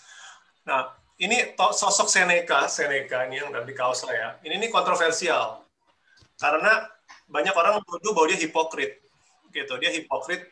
Kamu katanya praktisi Stoa, kenapa kamu memilih dekat dengan penguasa? Ya, jadi beberapa tafsir bilang dia munafik, gitu. Jadi dia malah ingin berdekat dengan menjilat kepada penguasa. Tapi yang menarik sebenarnya ada tafsir lain yang bukan bermaksud membela, cuman mungkin menyiapkan alternatif ya, bahwa jangan-jangan karena Seneca justru gitu ya masih berusaha mempengaruhi si kaisar muda ini yang tabiatnya buruk ini, sehingga kekejamannya itu relatif bisa lebih buruk lagi kalau seandainya nggak ada Seneca, ngerti nggak? Jadi seolah kayak dia tuh berusaha menahan si Kaisar Nero itu supaya dari muda, kan dia jadi tutor dari muda. Bayangkan kalau tidak ada Seneca gitu. Jangan-jangan Kaisar Nero ini bahkan bisa lebih brutal dan lebih buas lagi. Nah, ini menarik tentang yang tadi Pak Aur bilang gitu. Seorang aktivis itu lakukan yang sebisa mungkin. Kita tahu kisah hidup Seneca itu akhirnya tragis gitu ya. Tragisnya itu adalah dia akhirnya mati di tangan muridnya gitu ya. Kaisar Nero itu menjatuhkan hukuman. Nah, tadi ada pertanyaan tentang mengapa filsuf Stoa itu bunuh diri. Kenapa Seneca bunuh diri? Seneca tidak bunuh diri seperti orang memilih bunuh diri. Seneca itu dihukum. Bentuk hukumannya adalah dia harus menyilet tangannya gitu, seperti bunuh diri. Tapi itu bukan atas kemauan dia, jadi tidak bisa disamakan dengan bunuh diri voluntary. Ya, Seneca itu diancam, dan itu ada penjelasannya, saya pernah baca. Jadi di zaman Romawi kuno itu, kalau kamu dihukum mati oleh kaisar, kamu tuh ada dua pilihan. Mau dipenggal oleh tentara atau bunuh diri, jadi mengeksekusi diri sendiri. Apa perbedaannya? Itu udah kayak paket promosi aja. Kalau kamu dieksekusi, harta benda kamu boleh disita negara. Ya, kalau kamu dieksekusi, harta benda kamu diambil negara. Tapi kalau kamu bunuh diri, harta benda kamu tidak disentuh oleh negara. Gitu. Jadi saya pernah baca itu ada opsi gitu. Ya, basically kalau kamu pemberani, negara nggak akan mengganggu keluarga dan hartamu gitu. Ya. Jadi Seneca itu tidak bunuh diri. Dia lebih mirip kayak Socrates. Kita kan nggak bisa bilang Socrates bunuh diri. Dia kan dihukum mati. Tapi bentuk hukumannya dia harus minum racun. Gitu. Tapi bukannya dia mau mati. Socrates nggak mau mati. Sama seperti Seneca juga tidak mau mati. Jadi ini sekalian aja menjawab juga tentang pertanyaan tuduhan bahwa Seneca bunuh diri. Tapi apakah filsafat Stoa mengizinkan bunuh diri? Betul. Ya, tidak menganjurkan. Tetapi memang ini adalah salah satu pelajaran tersulit, yaitu memang filsafat Stoa dalam beberapa teksnya cukup eksplisit mengatakan bahwa bunuh diri itu adalah opsi. Tapi bukan opsi yang mudah diambil ya. Tapi dia ada gitu, jadi tidak dikondem. Jadi salah satu alternatif. Oke, kembali ke Nathanael. Oke, terima kasih Om Piring dan Pak Aur. Ini ternyata di YouTube juga banyak banget chatnya ya. Tapi sayangnya kita punya waktu setengah jam sebelum kita kata-kata penutup ya. Kita akan menjawab satu pertanyaan lagi mungkin ya Om Piring dan Pak Aur. Silakan. Pertanyaan ini cukup panjang. Aku akan bacakan dari Retno Suryandari. Berkaitan dengan hidup selaras dengan alam, mungkin yang disampaikan di buku Filosofi Teras menegaskan bahwa istilah tersebut menekankan pada penerimaan manusia untuk menggunakan apa yang ia miliki, yaitu menggunakan akal budi dan tidak sederhana menjaga lingkungan secara fisik dan biologi. Nah, pertanyaan seperti ini. Namun berkaitan dengan hal tersebut, apakah tidak ada keterkaitan antara nilai-nilai yang ada dalam stoicisme dengan kondisi alam itu sendiri? Karena bisa jadi kondisi lingkungan atau tempat hidup yang tidak menyenangkan tentu saja mempengaruhi kehidupan kita. Apakah kita harus menerima kondisi-kondisi tersebut begitu saja? Pertanyaannya seperti itu, Om Piring dan Pak Aur. Mungkin bisa dijawab. Ya, saya agak kesulitan mengartikan yang dimaksud oleh Retno ini alam sebagai environment, gitu ya, atau alam dalam konteks yang lebih luas. Ya udah deh, saya coba tafsirkan kalimat yang terakhir deh. Kondisi lingkungan atau tempat hidup yang tidak menyenangkan mempengaruhi kehidupan kita, apa kita harus menerima kondisi tersebut begitu saja? Oke, ini saya anggap sebagian sudah dijawab sama Pak Aur sebenarnya soal apatisme, ya kan, bahwa dalam filosofi Stoa itu yang tadi quote yang disebut oleh Pak Aur gitu. Kalau kita bertemu dengan orang yang salah gitu ya, berkelakuan salah, ada dua pilihan gitu, instruct atau endure gitu. Kita ajari, tapi kita harus yakin bahwa kita benar dulu ya. Kita ajari, kalau dia tidak bisa berubah, maka kita endure. Endure itu artinya kita dengan ikhlas kita jalani. Gitu. Nah, saya pikir itu quote yang bagus gitu, karena menunjukkan ada elemen aktif, berusaha, effort untuk mengubah keadaan gitu ya. Silakan berusaha karena usaha itu di bawah kendali kita. Tapi kemudian pahami juga bahwa kalau misalkan dia tidak bisa berubah, kita belajar untuk menerima, endure dan ikhlas gitu. Nah, tapi ini kan nanti prakteknya itu sangat tergantung situasinya seperti apa gitu. Karena setiap situasi itu berbeda. Saya ambil contoh misalkan begini. Mungkin teman-teman tahu ya, kalau netizen tuh lagi kesel gitu ya hidup di Indonesia dengan pandemi ini ya kan, sering bercanda di media sosial rasanya pengen pindah negara, ya nggak sih? Pernah dapat bercanda gitu kan, rasanya pengen pindah negara aja deh gitu ngelihat kondisi Indonesia dengan korupsi atau COVID.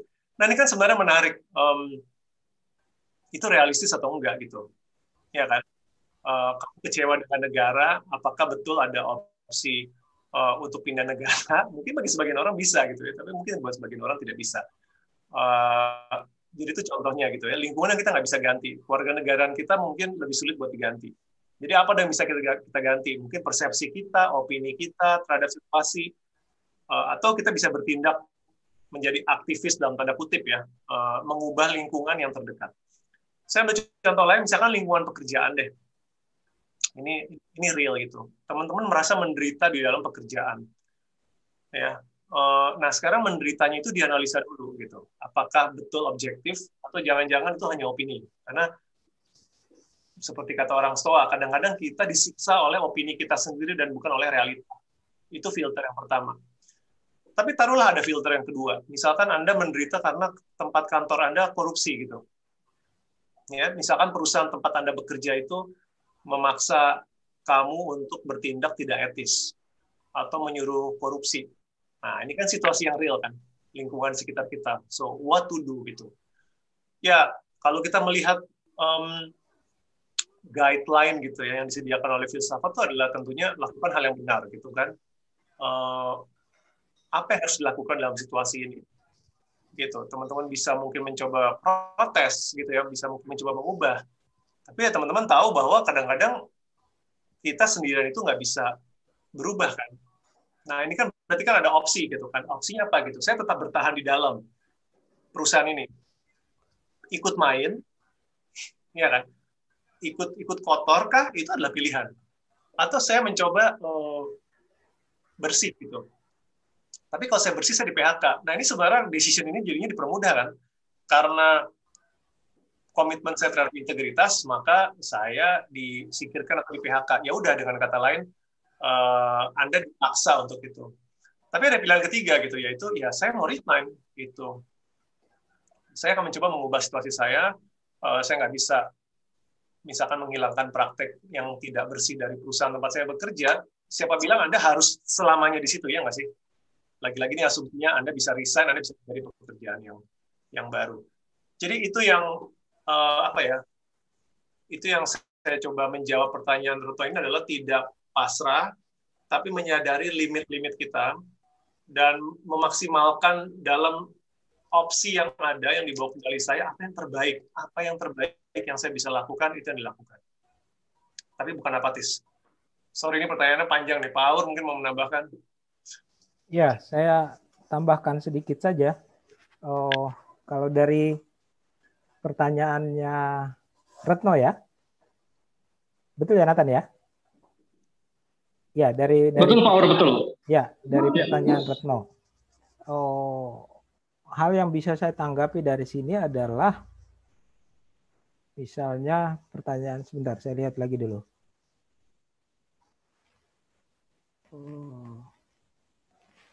Apakah tidak ada keterkaitan antara nilai-nilai yang ada di dalam stoicisme dengan kondisi alam itu sendiri? Karena bisa jadi kondisi lingkungan atau tempat hidup yang tidak menyenangkan tentu saja mempengaruhi kehidupan kita. Apakah kita harus menerima kondisi tersebut begitu saja? Nah, saya berupaya untuk memahami pertanyaan ini begini. Bagaimana saya rumuskan dalam pertanyaan yang lain, bagaimana sikap seorang stoik terhadap alam dalam arti environment ya, alam semesta, lingkungan hidup kita lah, ekologi kita. Bagaimana sikap seorang stoik terhadap alam? Apakah kalau melihat alam itu rusak atau alam secara natural itu memang buruk, lalu kemudian kita menerima begitu saja, atau kita mengubah alam itu? Nah, dua pertanyaan itu saya coba rumuskan dari pertanyaannya Retno. Mudah-mudahan saya tidak salah. Kalau salah, saya mohon maaf. Nah, dua pertanyaan yang saya rumuskan berangkat dari pertanyaannya Retno ini, bisa saya jawab dari perspektif stoik begini. Yang pertama, sikap terhadap alam itu kan manusia biasanya menempatkannya dalam konteks kebutuhan.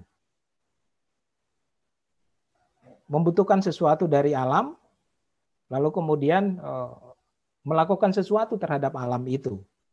Tentu membutuhkan ini bisa untuk kehidupan, bisa misalnya untuk tempat tinggal, ataupun juga untuk makanan, bisa alam itu bisa diolah, bisa dikelola, kemudian dijadikan sebagai sumber pangan dan seterusnya.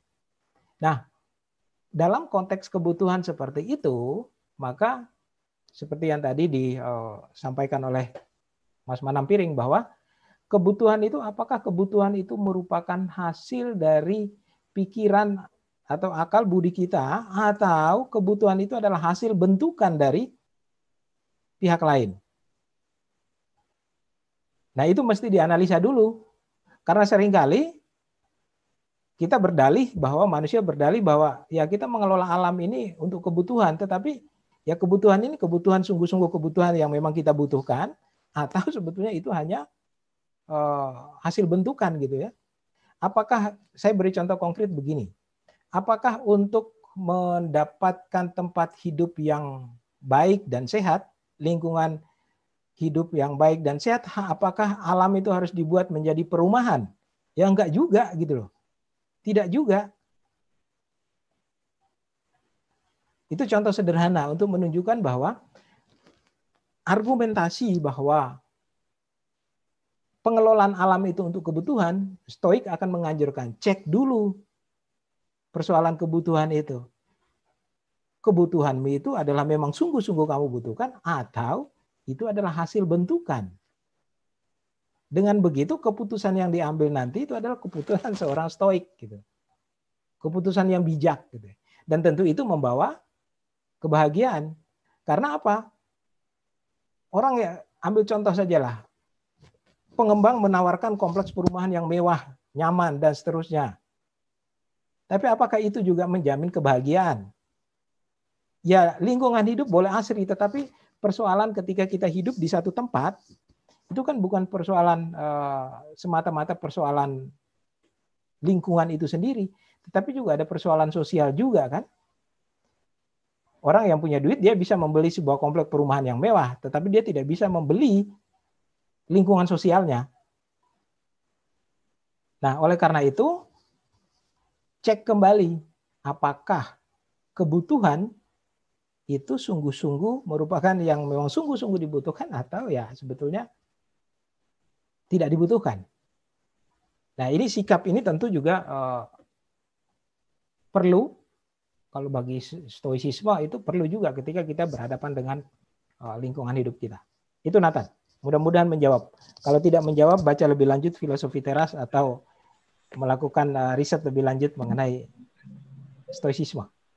Iya, pertanyaannya multitafsir memang. Silakan.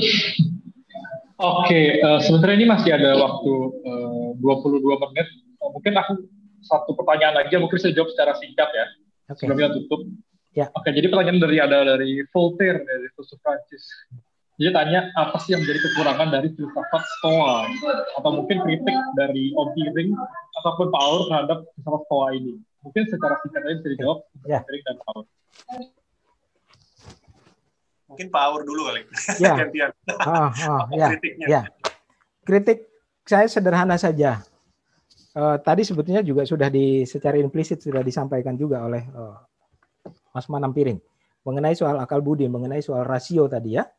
Teknologi itu juga hasil dari rasio, hasil dari akal budi. Rekayasa pemerintahan, rekayasa sosial, rekayasa lingkungan hidup, itu juga hasil dari rasio.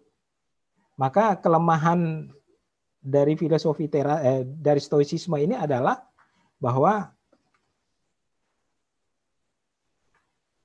saya nggak tahu, nanti mungkin di teks-teks lain itu lebih bisa dicek lagi. Tetapi modus operandi dari akal budi itu kan macam-macam sebetulnya. Misalnya di dalam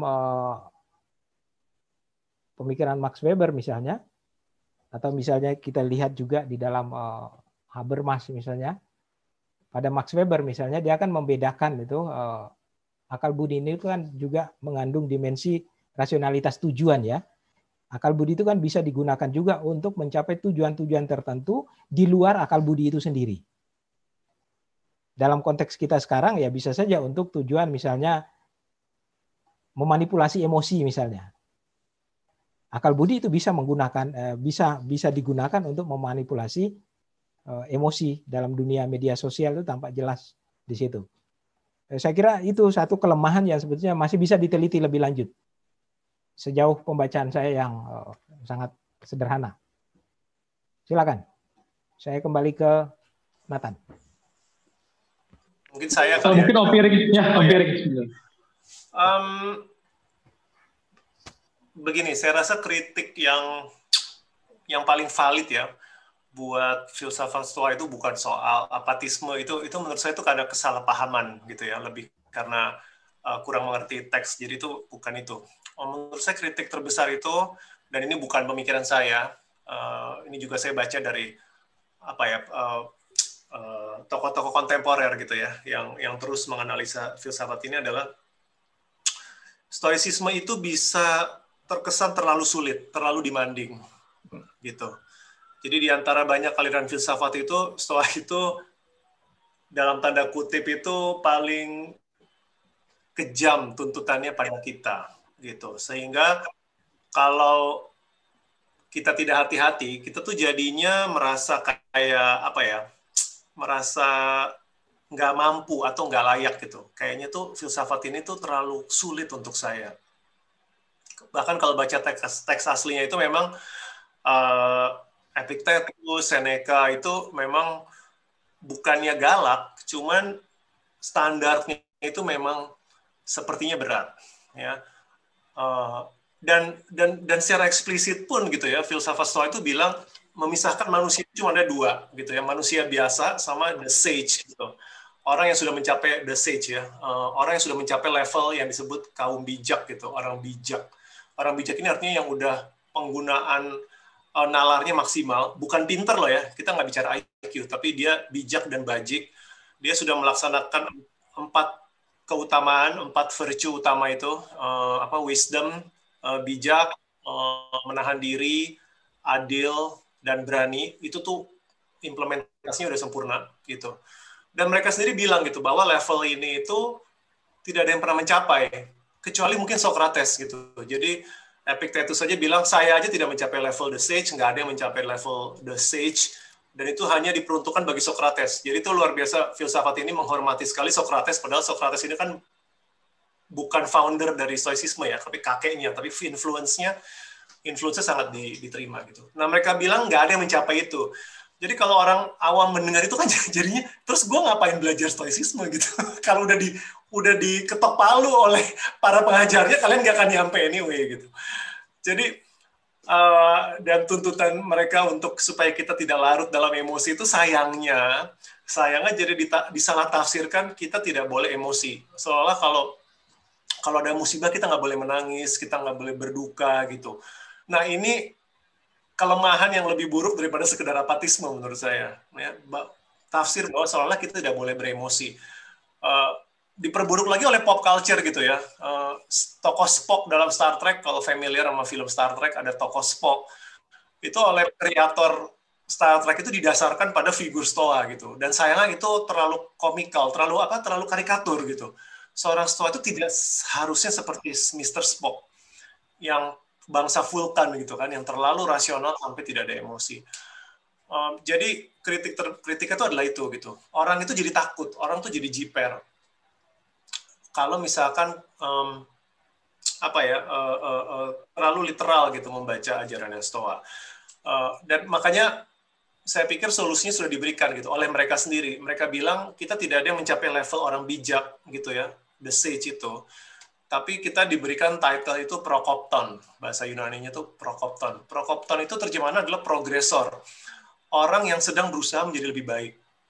Nah, ini nih yang sayangnya tuh nggak banyak orang tahu gitu. Saya sih udah tulis di buku Filosofi Teras. Kita ini semua diundang menjadi prokopton. Prokopton itu artinya Pak Aur, kamu Nathanael, saya itu diundang untuk sehari demi sehari menjadi lebih baik dari sebelumnya.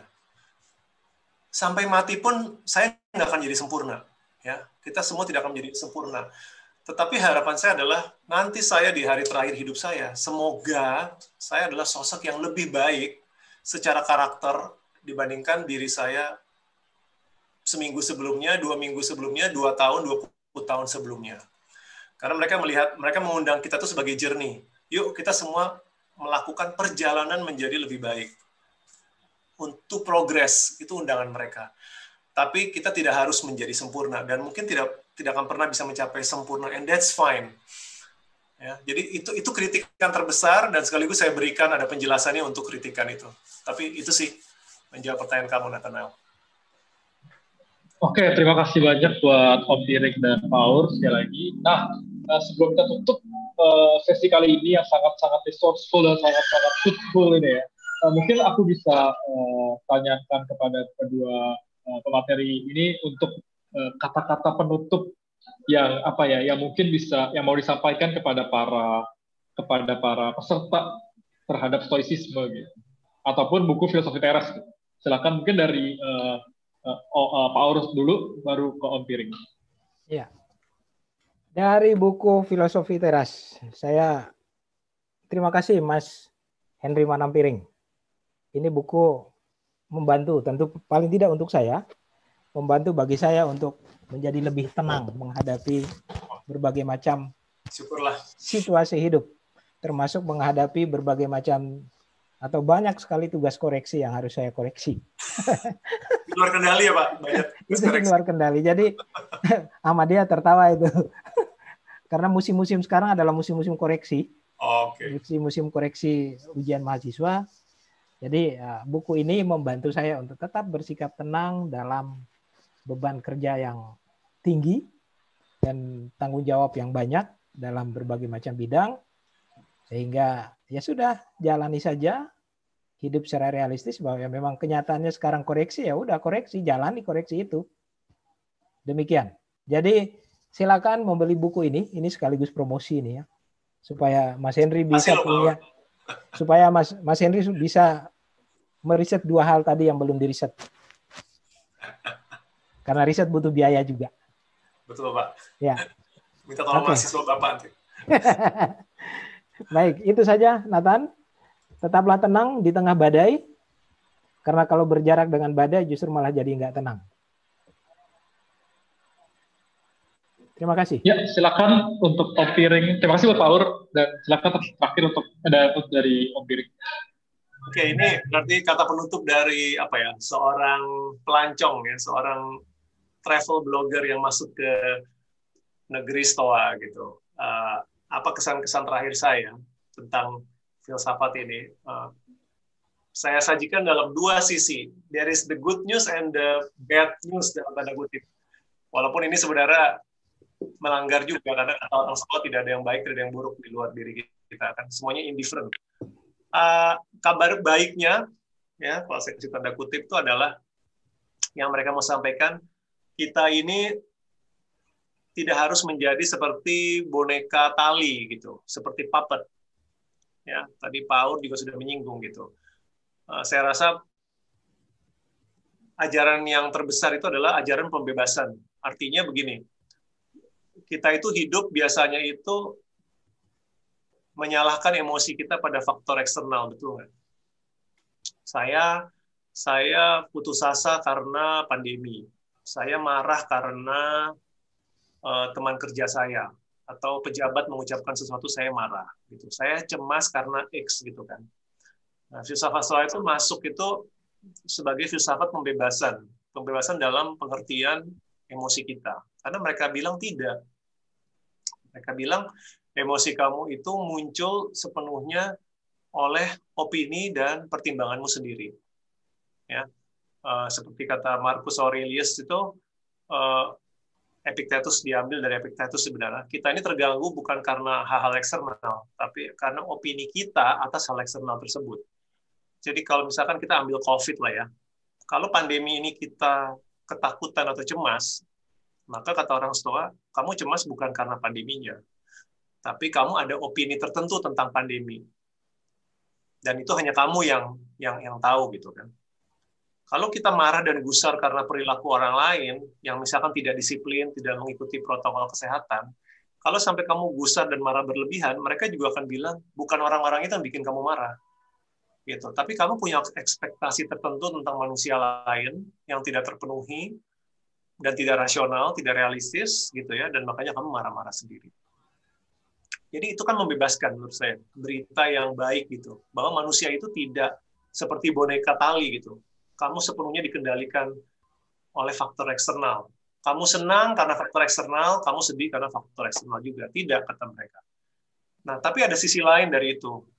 Ya, sisi lain itu adalah filsafat ini membutuhkan akuntabilitas. Ada pertanggungjawaban. Kita menjadi accountable terhadap emosi kita. Jadi kalau emosi kita tidak dikendalikan oleh eksternal lain, nggak enaknya kita bertanggung jawab kan terhadap emosi kita sendiri. Jadi sekarang saya nggak bisa lagi menyalahkan emosi saya kepada berita. Saya nggak bisa lagi menyalahkan emosi saya pada netizen. Saya nggak bisa lagi menyalahkan emosi saya pada pasangan hidup saya. Gitu. Udah nggak bisa. Gitu, karena setiap orang diminta untuk akuntabel terhadap persepsi dan emosinya sendiri. Gitu. Jadi saya harap dengan penutup itu ini menjadi sesuatu yang menarik bagi yang belum baca atau mempelajari filsafat ini adalah sebuah undangan untuk kita menjadi manusia yang lebih baik. Minimal first step-nya itu adalah minimal lebih bisa mengendalikan emosi sendiri. Itu penutupan dari saya. Dan terima kasih untuk